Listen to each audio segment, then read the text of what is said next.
Hi, I will introduce quantum tunneling field effect transistor called TFET, which is one of the quantum devices used well nowadays.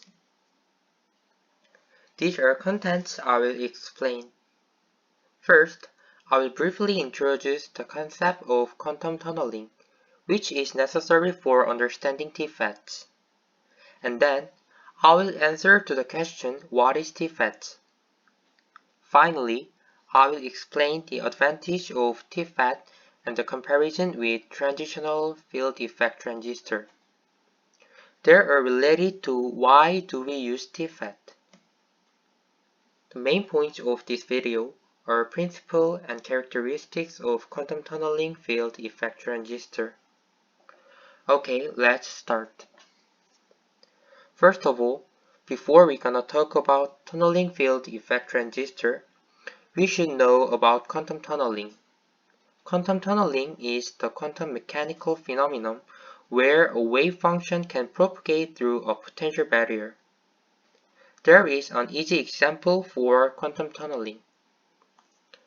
The case of classical mechanics, the particle should have more energy than the obstacle to overcome the potential of the obstacle. However, the particle in quantum mechanics can propagate through the barrier, although its energy is lower than the barrier's one.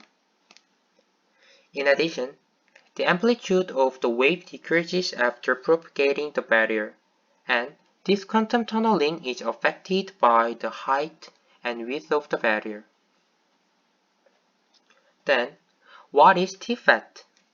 As I mentioned, it's called the tunneling field effect transistor. The main point of this video. TFETs are classical transistors that take advantage of band-to-band tunneling and semiconductors to control current through the transistor. When the transistor is on, the band energies overlap, allowing charge carriers to tunnel from the valence band through the band gap to the conduction band. And when the transistor is turned off, the band energies do not line up in a way that permits tunneling through the gap. TFETs consist of a gate, channel, and two junctions. The channel region is depleted by the gate, resulting in a default of condition for the transistor. Applied drain voltages can be as low as 0.3 volts to partially replete the channel region, resulting in lower conduction band energy. TFETs output characteristically low currents that only compete with traditional FETs on applications with voltages less than 0.5 volts.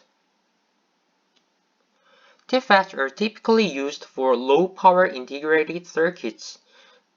The main advantage of this FET is that they present the opportunity of power reduction in low-voltage operation. They also produce higher performance products for low-power applications compared to the MOSFET. The MOSFET is the traditional FET before the TFET invented. One application of this is a thin tablet computer that can only consume so much power before, and it is too hot for handheld to use. Furthermore, they have a greater operating speed due to tunneling, and the sub-threshold swing is not restricted for TFETs. The construction of the TFETs is similar to that of the MOSFETs except the source. Drains are oppositely doped, and the bulk channel is made of the semiconductor. TFET layers can be grown through thin film deposition techniques, such as molecular beam epitaxy or an atomic layer deposition. Lastly, there is a graph which shows the relationship between drain current and gate voltage for hypothetical TFET and MOSFET devices. Due to the difference of slope, which is sub-threshold swing explained at previous slide, TFET can achieve higher drain current for small voltages compared with MOSFET. Okay, this is all that I prepared for this video. I really hope that all of you watching this video understand quantum tunneling and TFETs. Also, this is not a waste time for all of you guys. Thank you for watching. Bye.